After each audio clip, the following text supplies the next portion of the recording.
Welcome to Demigod Debut. I'm Mal, Clarisse Apologist, and longtime Percy Jackson fan. I am Julie. I'm a first-time Percy Jackson reader, but a Clarisse hater through and through forever. That's fine.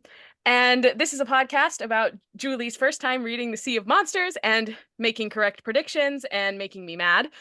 And today we are joined by a brand new guest, and it's the first one of Julie's friends to grace us with her presence. It's Laura. I'm also your friend. Well, right, I know, but I was just like, you were originally Julie's friend. But I'm like an import of Julie. Yeah, I understand. Yeah. And also, I feel like in the podcast Divorce, you would probably choose Julie. Are we getting divorced? This is the first time hearing of this. Is this how you're telling me? Do I need a lawyer? I will say that I hate Clarisse. Boom. So. Boom. So you would choose Julie in the podcast Divorce. Yeah, sorry. Sounds good to me. That's fine. Yes, so hi, everyone listening. I'm Laura. Tell us a little bit about yourself and your Demigod debut. Like, how did you get into Percy Jackson? Yeah, so I got into Percy Jackson via the Sea of Monsters because I went to you. Oh, you mentioned this in your first podcast too. Callback. That you both went to public school. Sure did. I went to Catholic school. And so when we had a dedicated class time in our school library, but one of the rules that never made sense to me was that you had to come to library class with a book already. Right? Yeah. So I never understood that, but I was like goody two shoes. So yes, I was always on that. One day I forgot, like I must have finished a book and then just forgot to pick a new one. And I was sitting next to my friend. I was like, oh my God, our librarian is walking around the tables. Like, I'm going to get in trouble for not having a book. Hey, can I borrow a book? And my friend, shout out to Giovanni, sitting next to me. He had an extra book. He was like, yeah, here it is. And it was The Sea of Monsters. And so I read the first chapter. I was like, holy shit, this is good. I got to read the rest. I got to start over though, because this felt like the kind of book that you do have series that you have to read in order. And like I was a voracious reader as a child. So like I didn't care usually if I was reading things out of order. Like I read the whole series of Unfortunate Events, like kind of weird patchily. But Percy Jackson I did like all the way through. It took me a month, I think, because the 5th book had just come out. I was a late bloomer, but I like read through all of them as soon as I could get my hands on them. Well, right after the 5th one came out is about when I read them too. Like I never had to wait for any of them until the second series. But I cannot believe that we have a real life person who started with The Sea of Monsters. That's crazy. I mean, I wouldn't recommend it, but I was hooked. Yeah, so I give Rick a lot of credit for that because I had no idea what was happening. Because the book opens with the vision of Grover, right? Okay, so I haven't read any of the books since that first time, but I have like a weirdly good memory, I think, for things of early childhood. Then my second kind of introductory question, because our last guest is a voracious Sea of Monsters hater, how does Sea of Monsters like fall for you? It's not my favorite, but it's not my least favorite. I think if I tell you what my least favorite was, I will be like kicked out of this Zoom room right now. So is it Battle of the Labyrinth? No, my least favorite one is Titan's Curse. Titan's Curse is my second to least favorite. Really? Oh, I thought I saw something that was like, if you hate Titan's Curse, like you hate me, or something like that on your Instagram story. I don't know. It was probably if you hate Battle of the Labyrinth, you hate me. I love Battle of the Labyrinth is my favorite. Same. I am a Battle of the Labyrinth girly. That maze? Shh.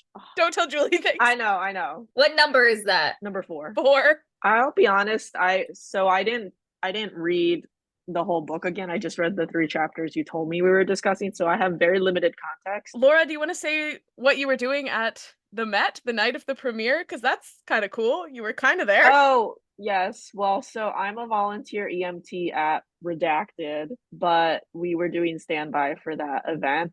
And I had a strong inkling that it was the premiere of Percy Jackson, the series, because I was like, what else would be happening at the Met that is secretive and they needed security for that's going on now? It wasn't exciting. I sat outside the Met in my little ambulance with my 2 co-EMTs in the dark, and we just sat there for like 5 hours, which I'm glad there was no medical emergency, because that's good. When I sent you videos and like stuff from Twitter that whole night, I was like, this is what's happening inside. This is what's happening inside. Just keeping you updated. You saw more than I saw.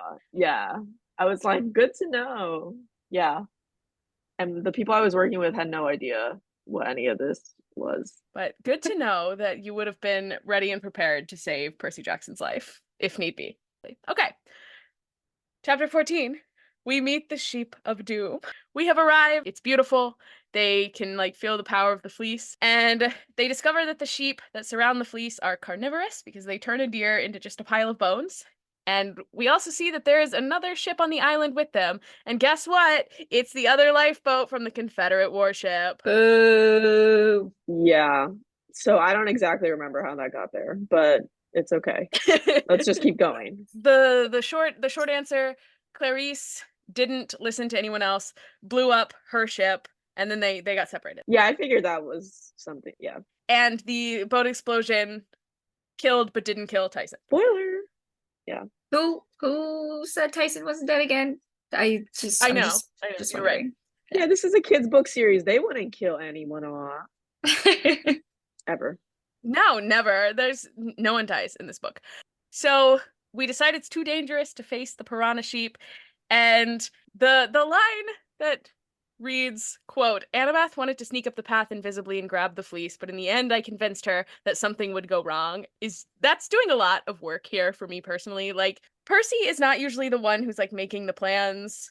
And this is very much giving like, I can't lose you, like, Ooh, don't do it, yeah. don't risk yourself. So I'm like, interesting. Interesting. Yeah. And then also doing a lot of work for me is the fact that they decide to like rock climb up the hill, and Percy finds it important to tell us that Annabeth stepped on his face on the way up. Like, if someone did that to me, I would never let them forget it. Any time for the rest of time ever, I would be like, hey, actually you owe me one. Remember that time you stepped on my face? Okay, so never do anything bad to Mallory, huh? Yeah, she holds a grudge apparently. Yeah, exactly. Even if it's an accident. Yeah. I don't forget. I don't remember that. Anytime Mal does something to Jesus. me. Fight.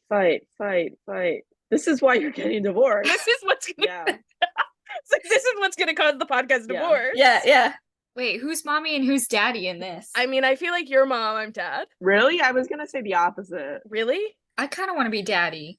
Well, I was just thinking about, because you posted all those really nice pictures of you like at the gala dressed all up, and then me today I was like, socks with sandals, the most obnoxious sunglasses you've ever seen. Like, I feel like You can be daddy and feminine. I would argue that I looked Okay, daddy. okay. Yeah. Like I looked like a boss ass bitch. Mallory, you were just gay. Like, I don't think that says anything about mommy versus Okay. daddy. Mal, you're just a lesbian. Not just Like- a lesbian. Like, you're a lesbian. Yeah, anyway. So, woo! Pride. It's always pride. Okay. Yes. Book. So we get to the top of the little cliff and can see like Clarisse and Polyphemus and Grover. And of course, this is just in time for Clarisse to immediately blow Grover's cover and reveal that he's a satyr, because of course she does. And so, Grover has to convince Polyphemus to wait to eat him until he can pair it with some nice mango chutney. I do not actually know what mango chutney is. Isn't that like jam Is it? of some sort? Like mango jam? That's what the vibe I was getting. That feels right. I don't know. We could Google it, but we won't. I will actually. I was thinking of curry, I think, instead of Oh, chutney, but I don't know. A nice like goat curry. Like that's a thing. Chutney is the name of the daughter in Legally Blonde. Yes, the one who murdered her father. Spoiler.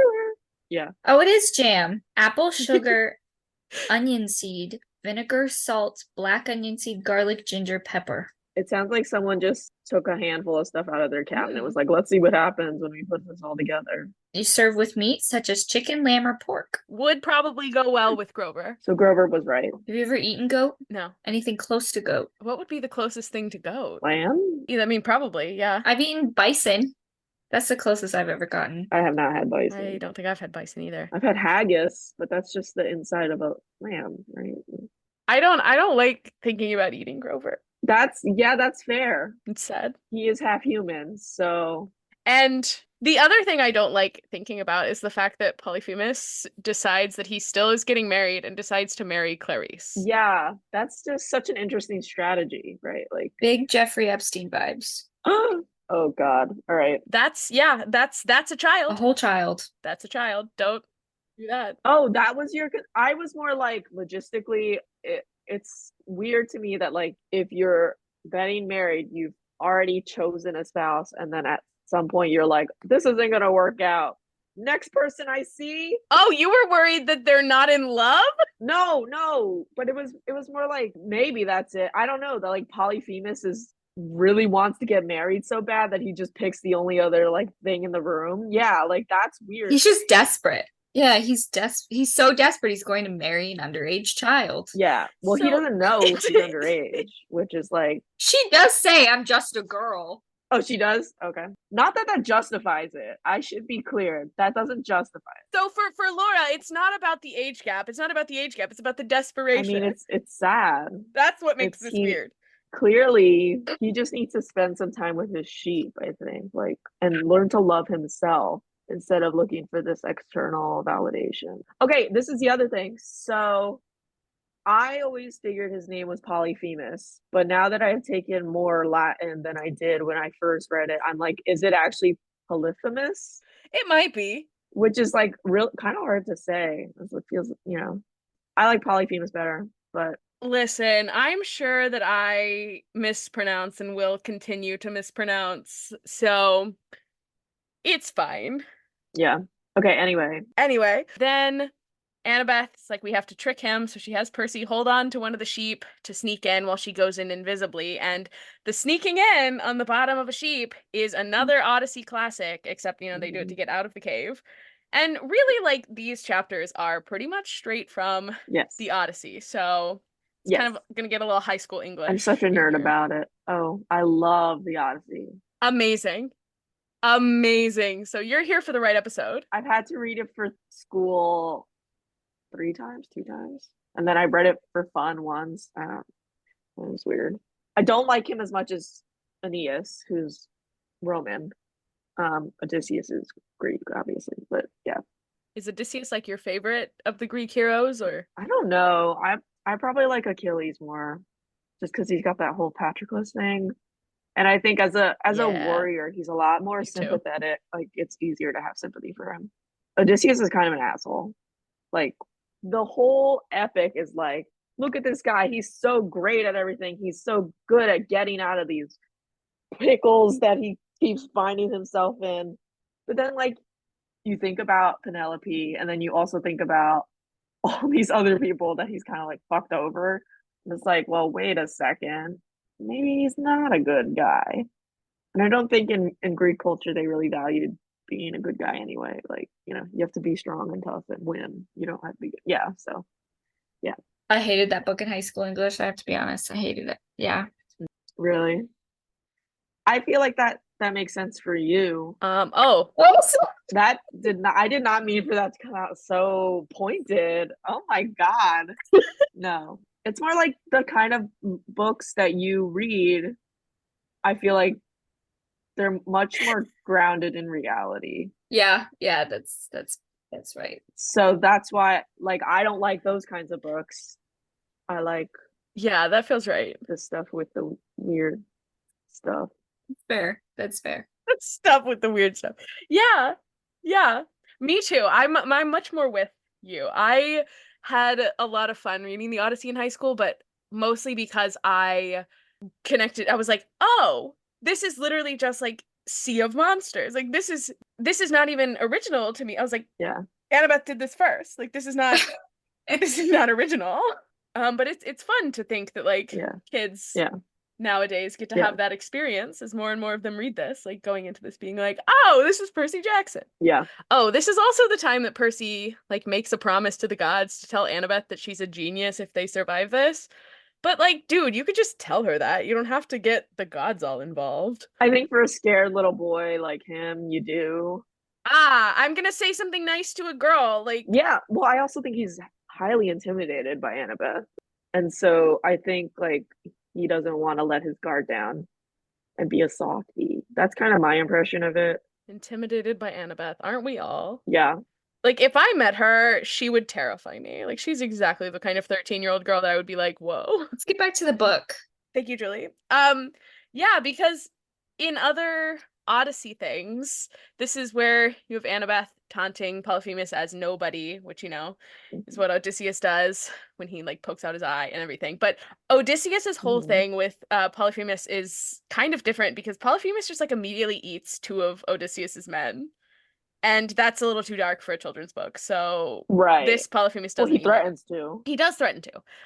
And Percy says Polyphemus doesn't seem to notice that like this nobody has a female voice when the first had been male. And so he doesn't think like Polyphemus is that bright about the whole male-female thing, since he had also tried to marry Grover. And to that I say, what if Polyphemus is just... It's 2024. Yeah, what if he's just a pansexual king who does not care about gender? Yeah. Like, this is not very woke of you. Also, do Cyclops have ears? Like, I'm trying to imagine the picture of a Cyclops, and I feel like it's smooth on the sides. I feel like they have ears. Maybe. Because I thought it was just like a person, but with one eye. Maybe they just have holes in the head, so they don't have like the outer part of the ear, so they can't hear as well. I'm looking at pictures. Every one of them has ears. Something's not adding up. Every one of them has ears. Okay, sorry. My bad. Oh, you know what I was thinking of? Oh, wait, but he has ears too. That robot from Brain Pop. But I'm pretty sure he has ears as well. Oh. Yeah. Moby? Yeah. Love that guy. Because he's like general shape. But okay, anyway. And this is specifically the part of the Odyssey that I remember reading in high school and being like, Annabeth did that first, thank you. When literally she didn't. Like in the chapter it says Annabeth is doing what Odysseus did, and I'm still like, no, I'm giving her the credit because girls rule. Yeah, that's fair. Yeah, and then Percy goes off to find Grover and Clarisse, and he's kind of hoping that Tyson was maybe with Clarisse, but Clarisse said no one was with her and she didn't even know Percy and Annabeth had survived. So this chapter read to me as kind of a shift in the way Percy talks about Annabeth. Like, his fondness for her was like coming through for me in a new and different way. I can't exactly explain it, but I feel like the sirens unlocked something here. Like, they've unlocked something, and I think he's like... I see where you're coming from, but I also think you're reading into it too much, because I mean that's the whole point of this podcast, isn't it? But like, he is at this point 13 years old. This is the only girl he spends a significant amount of time with. Right. He's going through puberty and they're sharing trauma. Well, yeah, and I'm not even saying it's like, oh, this is a crush, but it just like, it feels like in... He appreciates like you said, her. The like trauma that they have shared, it's like they're becoming more, like she's becoming more and more important to him as this goes on. Like, have you ever trauma bonded with somebody? I have no trauma. I'm regular, actually, so. You're regular? Must be nice. That's why it would never work, Mel, between us. You're too regular. She's too normal. That's why we're getting divorced. Wait, have you trauma bonded with somebody, Julie? I think close enough. It's not necessarily trauma, more of like a mental illness bonding. Okay, yeah. Yeah, that happens too. We'll circle back to this. Yeah. Yeah, at some point. We'll circle back to our trauma bonding. Okay, anything else on this chapter? I mean, it ends with like Annabeth screaming as a great cliffhanger. I have a question for you, Mel. Okay. I'm gonna say that you're an amateur climber because you climb rock walls, kind of now. Yes. Yes. Do you think you can make it up the cliffs on the island as fast as like the kids could?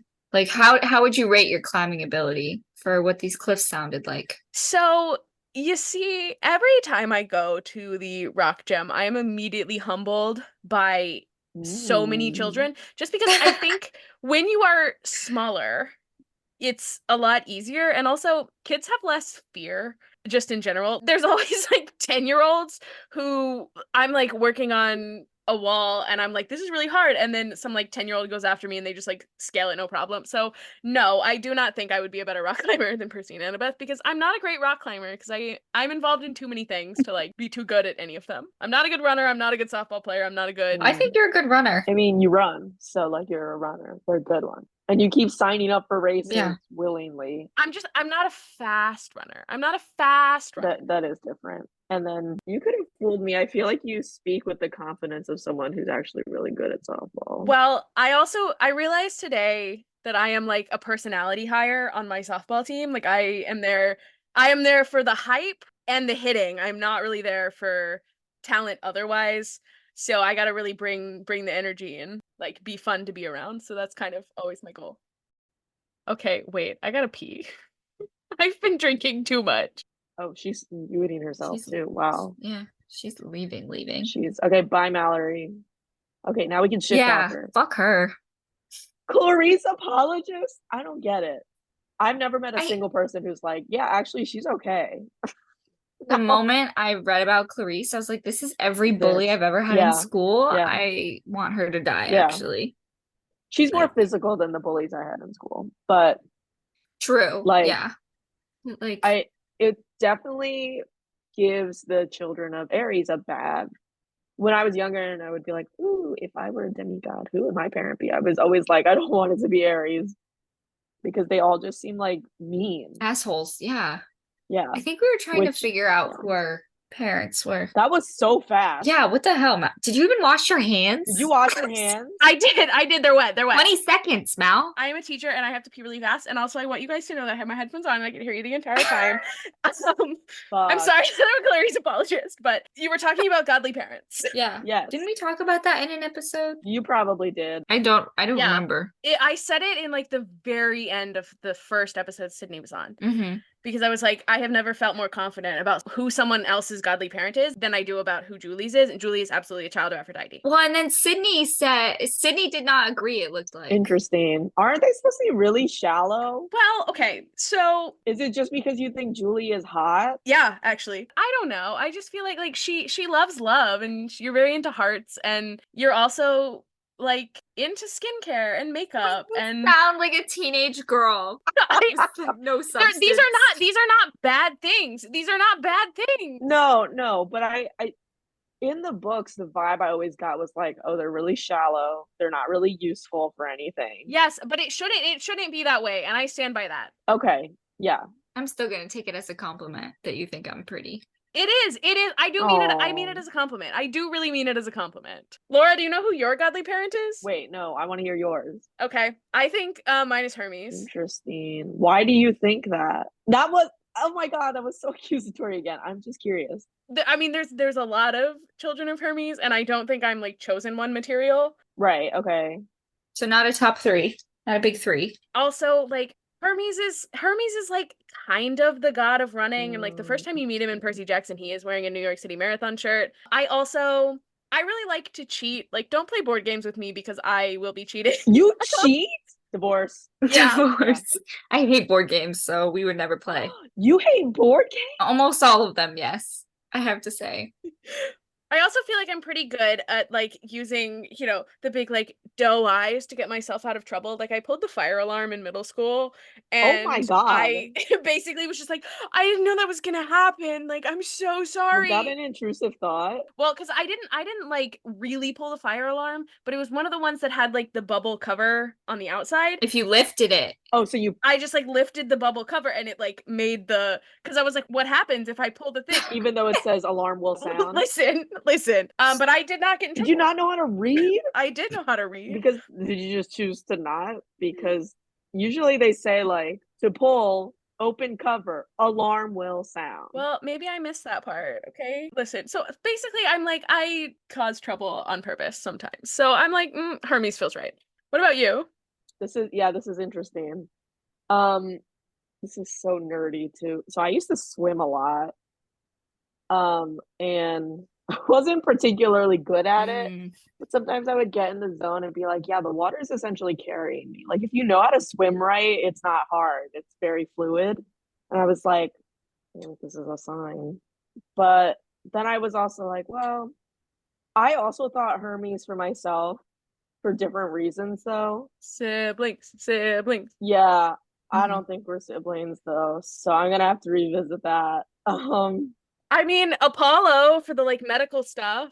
Oh, true. You could be one of the healers. I also like building things though, so maybe Hephaestus.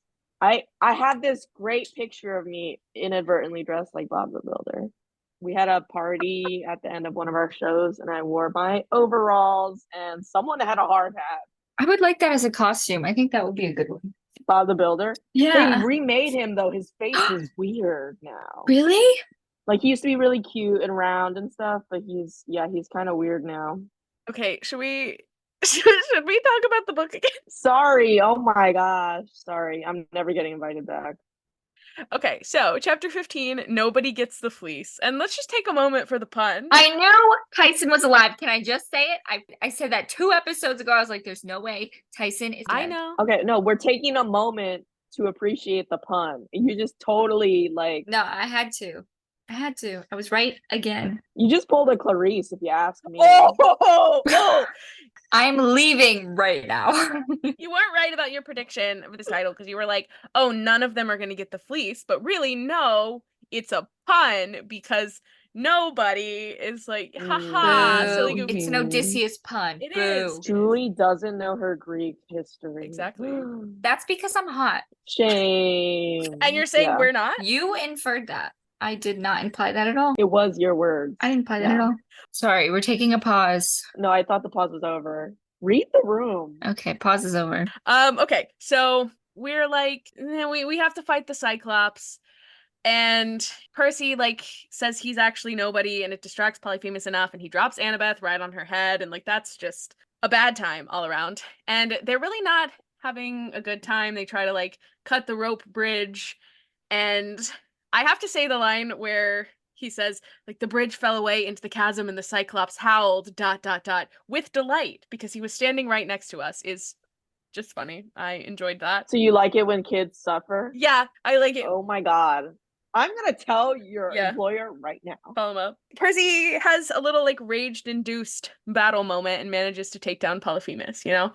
And it's very fun to me when he describes his like really impressive feats of heroism. Like, I just slashed my sword a bunch, and like next thing I knew, I had taken down Polyphemus. Like, he downplays his power so much when he narrates, and it's fascinating to me. Well, I think also it's very clever on Rick Riordan's part because a child is going to get bored if you go through like a really intense and detailed battle sequence, I think. True. So it's a good choice as a writer. It also keeps him from having to describe too much violence. I love a good action scene. He loves good action scene, but without like all of the nitty-gritty details, which as a writer, I love if someone can pull off that level of like, we're just going to jump ahead. Like, yeah, you're so right. Yeah. Then you have Polyphemus also begging Percy not to kill him, and Percy thinks of Tyson, and he can't do it.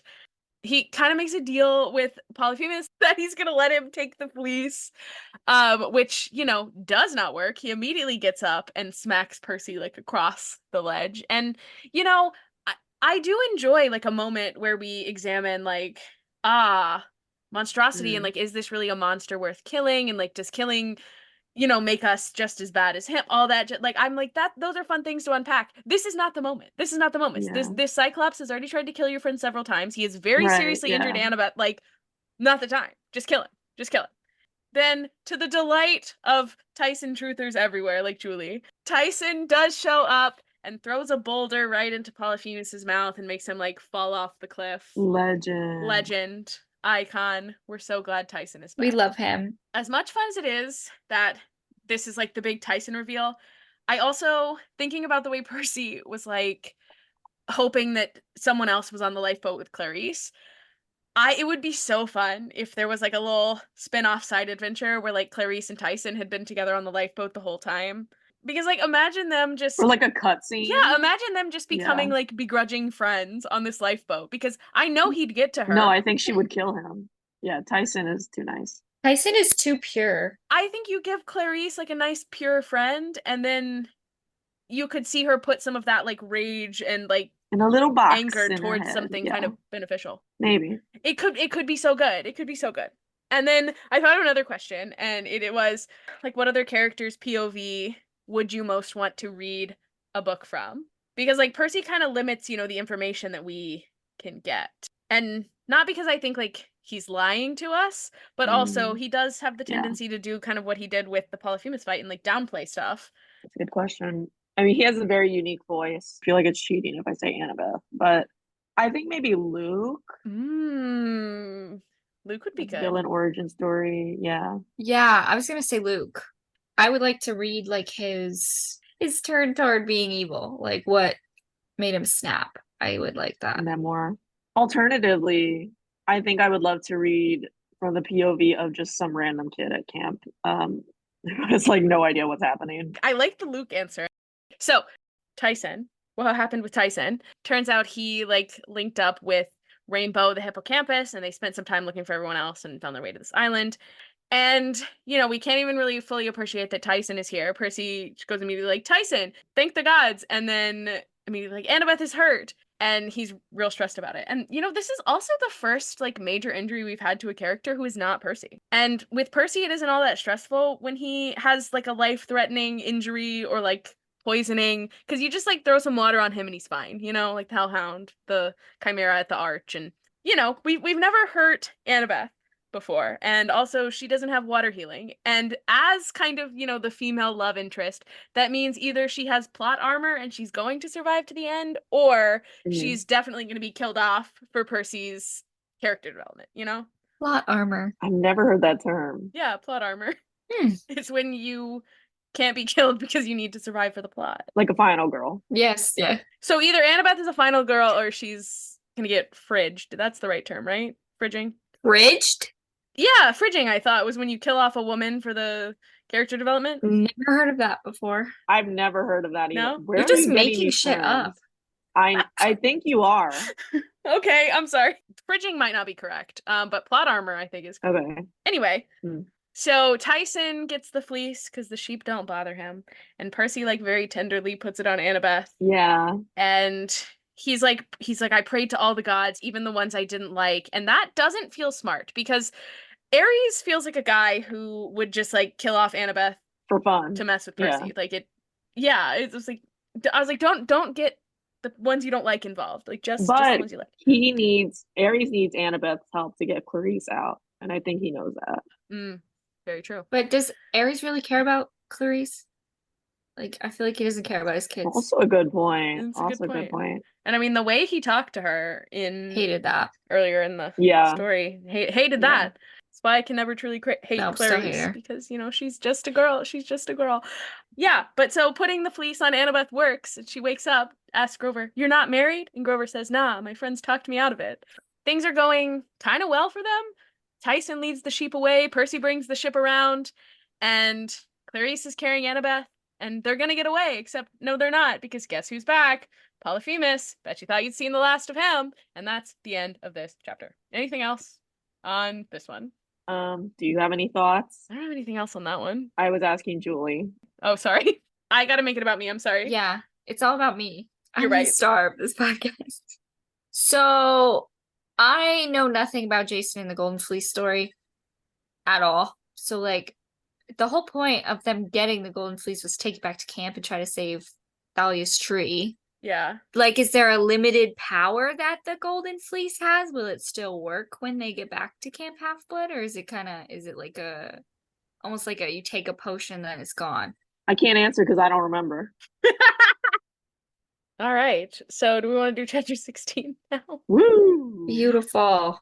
I go down with the ship. Have you heard Down with the ship. White Flag by Dido, Laura? You're bringing this one up again? Yeah, I am. Isn't that a poet? She's a Greek poet, Dido. Really? I think so. The only Greek poet I care about is Sappho. I mean, yeah.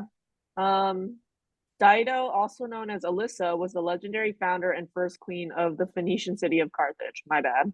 Maybe she picked that as her stage name because of it. I think she might be in the Aeneid. Maybe that's why I recognize the name.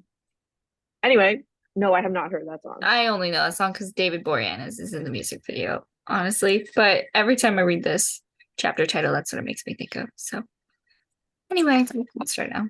Okay, so Percy and Tyson decide to go and hold Polyphemus back so everyone else can get on the ship. And Polyphemus calls Tyson a traitor to his kind. And Polyphemus also asked Poseidon to curse Percy, and Percy's like, "Dude, that's my dad too." So it's kind of fun to like, these are just three brothers duking it out on a beach. Percy does say he's like, "Oh, I meant to stick Polyphemus in the back of the thigh, but I managed to jump a little higher." Did he stab him in the balls or something? Well, I think it's the butt. I thought it was the butt. Oh. Yeah, I think it's like, Percy, did you stab the Cyclops in the butt? Good for him. Polyphemus is also, swinging a whole tree at them, which is wild. And Percy has yet another chance to kill him and doesn't take it, which, again.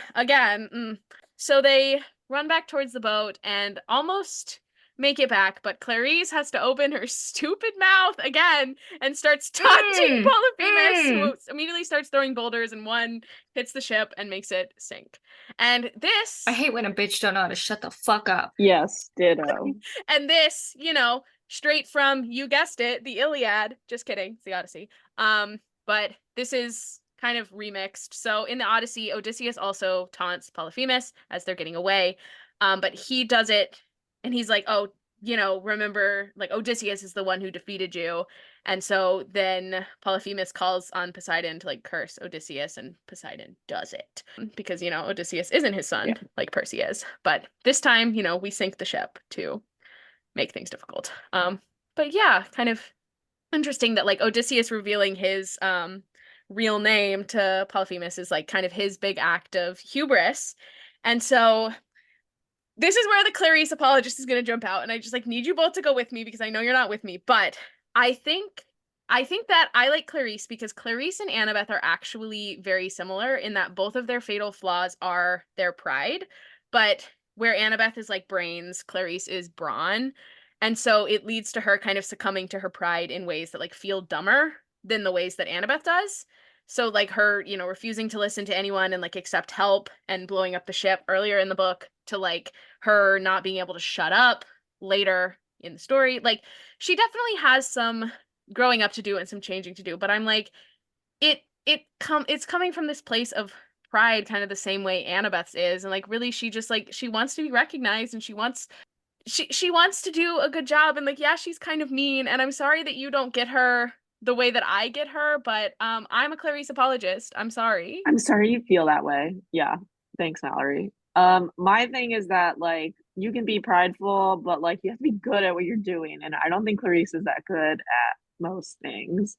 Whereas Annabeth can fight and also use her brain. And so I don't mind it when Annabeth is a little stubborn. But when Clarisse is stubborn or prideful, it just, like, makes things very messy. So that's kind of where I'm at. Sorry. I don't think she's prideful at all. Really? I think she's hiding a deep insecurity, and she just has all this false bravado that she's covering up her deep. I mean, she is a insecurity daughter for. of the god of war, so there's probably just anger. I feel like maybe just comes with that. I don't know, like, genetically.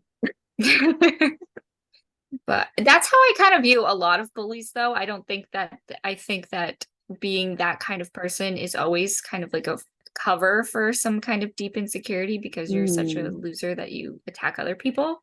So that's how I've read her character. I don't think I think she's just deeply insecure. It's possible. As, you know, I feel like a girl at that age probably would be. Like, I think it tracks. I feel like I was, but I didn't shove anyone's head into a toilet. You know what I mean? Like, right. Different reactions different. to it, obviously. Yeah. Has she tried crying?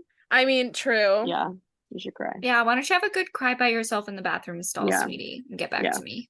Go eat lunch by yourself in the library, okay? Yeah. Yeah. Yeah, okay, I think the insecurity is also, that I feel like that's also a good read. I don't know. I still maintain that she is. Loser. She's a loser. I hate her. Wow. You can be prideful and you can also be insecure. Yes, you can be both. Yeah, you can be both. Bisexual. So the next book thing that happens, so we call for our old bestie Rainbow. Yay! And also discover that Tyson and Percy can speak to each other telepathically underwater, which is fun. That's so cute. And so 3 hippocampi show up, so Tyson and Clarisse are sharing, and also Percy and Annabeth have to share, so that's fun. And as they leave, they can hear Polyphemus yelling about how he finally sunk nobody. And Annabeth kind of falls asleep immediately on the hippocampus. Percy tucks her in very tenderly. With a wet fleece. The fleece is wet. That was bothering me the whole time. I'm sorry, that sounds disgusting. Yeah. Like this big chunk of wet fleece. Ooh. You're right. Yeah. It probably smells. Sorry, I can't get over it. Sorry, I'm done. This is when Percy tells her that she's a genius, like he promised he would do, but I don't think it counts. You got to do it when she's awake. No. And he then puts his head on the fleece and falls asleep. But if the fleece is around Annabeth, really, he's got his head like on Annabeth and they're cuddling. So, a win. Or Perkabeth, is that what you call them? I guess. So, I got relentlessly bullied the first time I said that out loud, because I was in college, and I was like, "Oh, Perkabeth," and somebody was like, "Perkabeth? His name isn't Perky, it's Persabeth, because Persabeth." But like Okay. when you read it as a word, the C followed by an A, like would make a k sound in like English rules, but also English rules are stupid. So, Well, you call it gerrymandering, and the guy's name was Jerry. gerrymandering? I always say gerrymandering. Nope, that's the complete opposite of what I said. I meant the other way. I'm a moron. Oh, okay. So it's gerrymandering, but the guy's name is Yes, Gary. that's what I meant. Okay. Gary's mandering. He's election fraud. Yeah. But I was fully ready to believe that I have been saying gerrymandering wrong my entire life. I was gonna be like, oh, Julie's the poli-sci master's degree holder. Well, gerrymandering just doesn't sound right. That just sounds like Gary's walking around and dilly-dallying. Nope, Julie's just a moron. I have one final thought, and then if you guys have any final thoughts, and we can also do Julie's predictions. So my final thought is something that I really like about this book is that we're reimagining the Odyssey, but we don't have Percy playing the role of Odysseus on this journey. Like it's Annabeth. Like she's the one who listens to the sirens and like tricks Polyphemus and saves Percy from Circe the way that like Odysseus does. And I just appreciate that like Percy is our protagonist and our main character, but he's not the one who has to do like all the things all the time. Like we can also give other characters like room to be the hero and room to grow. And like this is Annabeth's story too. And I love that. Anyway, anything else from y'all? Well, I don't think it would make sense for the plot if Percy knew about all these things because the whole point of book one is he didn't know anything. So you can't just learn everything overnight. Right. And also like Annabeth is just a much closer character to Odysseus than Percy is. Yeah. So it's like it makes sense for her to be Odysseus, but yeah. Anything else, Julie? I like that Percy and Tyson fought him together. I was like, that's so brothers. I love Tyson. Yeah. He's my favorite. I love Tyson too. I'm glad that he's not dead. Yeah, like I said. Yeah. I also texted who was on that episode when he died? Christina, I think. I was like, "Oh my God, I don't know how I'm gonna pretend to be like devastated that Tyson is dead." And then you immediately were like, "Tyson's not dead." I was like, "Oh, thank God." Okay. I was like, "Okay, Julie's not devastated. I won't be devastated." I have better reading comprehension than a 12-year-old. Thank you. I know. Have a little more faith in Julie. Yeah. Well, he kept mentioning him like every chapter. Man, I wish Tyson wasn't dead. I wish Tyson was he here. here. I was like, yeah, he's not dead. Because why would we rub it in? Although, yeah, I mean, yeah, stuff happens. So, like they talk about Talia. And, I mean, she's not dead, but she's in a tree form, so like she's not dead, but she's dead. That's gotta hurt. I want to be turned into a tree when I'm dead. Isn't there a way that you can like get buried and it grows into a tree? Yes. Yeah, your ashes like mixed with fertilizer. I want to be a cherry blossom tree. Yes, I would like to be a tree as well, I think. Really? Interesting. I don't want my body rotting in a coffin. Yeah. Okay, any other final thoughts? I really thought Percy stabbed him in the groin though. I really did. That's what I thought, not the ass. I thought. Well, but he was in the back, and so he was like, I was trying to get him in the back of the thigh, and well, the balls are back there, kinda. I guess. Are you sure? No. You know what? Let's just skip over this. Let's skip back to the predictions we're not going to talk about. All right.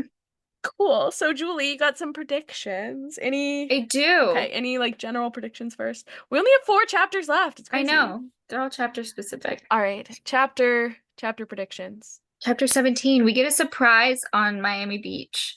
I think the Coast Guard and our ICE is there to arrest everyone. Not really, but I think that'd be very funny. And maybe Chiron meets up with them in Florida because I feel like he was gonna go try to race away from it. Where was he? He was like at a rave or something when they tried to IM him, or what do they call it? It's not like IMing, but it's like it's iris messaging. Yeah, iris messaging. Or Luke has been waiting for them the whole time because he had like that master plan where they were going to bring the fleece to him or something. And maybe they used the fleece. Oh wait, did they use the fleece to try to bring back? If Luke gets it, they would use it to try to bring Kronos back and rebuild him. I feel like because there was that golden hue coming from the sarcophagus casket thing, not a coffin. And in Percy's dream with Punk Annabeth AU. Right. So right. I'm gonna leave that floating out there for chapter 17. Chapter 18, the party ponies invade. You know what? This is the only thing I really wrote for this. Pink Pony Club, like, immediately popped into my head when I... What is that? Chapel Roan! You don't know? You don't... What? I know. You haven't I like vaguely know of Oh Chapel my God, Roan. you have to listen. I've been obsessed. That's the only thing that popped up in my head for that, though, was Pink Pony Club. Nice. Pink Pony. Great. Chapter 19, the chariot race ends with a bang. They obviously make it back to camp, and Percy builds a pipe bomb to blow up reformed Kronos. That's what I have. Interesting. Yeah. Do you think Percy knows how to Amazing. build a pipe bomb? It's very easy to learn. There's YouTube tutorials Oh my everywhere. God. All right. Never mind. He's already on a watch list for what happened in the Yeah, first book. like Right, he's yeah. he would know. Or like maybe that's what Tyson was building the whole time, a pipe bomb that he wouldn't show Percy. So forward thinking. Good for Tyson. And he's like, don't touch it because they're very delicate. Yeah, they're very delicate. Like if you tilt them, like they'll blow up. So Like, Julie is obviously speaking yeah. from personal experience. FBI, get her. Obviously. Yeah. That's why I'm on a watch list. And then chapter 20, the fleece works its magic too well. I have the golden fleece not only saves Talia's dying tree, but actually brings her back to life as a human. So I thought that would be fun if the golden fleece could do that. If it doesn't lose all of its power from it's all wet and stinky. I mean, it'll dry, I think, eventually, right? Like, But it'll still be stinky. It's wool, right? I don't think Like- trees can smell. Well, they have to carry it. They can smell it, like the kids. Like you're not supposed to get wool wet, right? They can just be mouth breathers for a little bit. It's like a sacrifice Yeah, I they're willing to guess. make. Still- You know what I mean? Ugh. Like you gotta dry clean wool, right? Like you can't wash it. This is very Aphrodite. That's what I'm saying. That's what I'm you. saying. Thank you. Yeah. I really and truly do mean it as a compliment. Like there are great and competent children of Aphrodite, okay? I think you're calling me pretty, so that's what I'm reading into it. Yeah, I'm like there are great children of Aphrodite, and I think Julie is a great one. But yes, the cabin as a whole does kind of have a reputation for being like shallow. But I am kind of shallow, I have to admit. That's okay. At least you know it, I guess. okay. Any parting thoughts? I can't believe it's almost done. That was a quick book. All right, so next time we're gonna finish the book. Crazy. Thanks for being here, y'all. This was fun. We should do it again. Thanks for having me. This was so fun. Of course. This was so fun. I just said that. But yes. Bye. Bye. We'll see you guys next week.